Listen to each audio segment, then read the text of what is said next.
Hey everyone, welcome back with me again in this channel. On today's video, I'm going to show you how you can make your photos look like from the 70s only by using free CapCut template.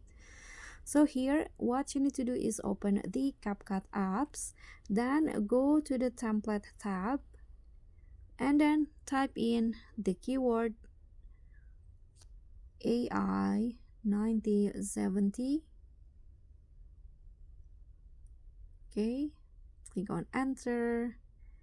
Okay, so now you'll see there are lots of this template that you can choose. For example, I'm going to use this one. Now just click on the use template and then add your photo.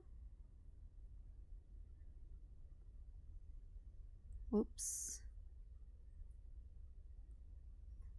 Okay, I'm going to use this photo right here. Click on next and just wait for the result to come out.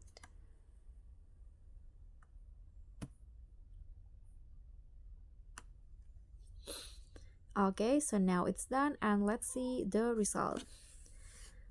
So that's it. Thank you so much for watching. Don't forget to like, comment, and subscribe. Also, click on the thanks. Bye.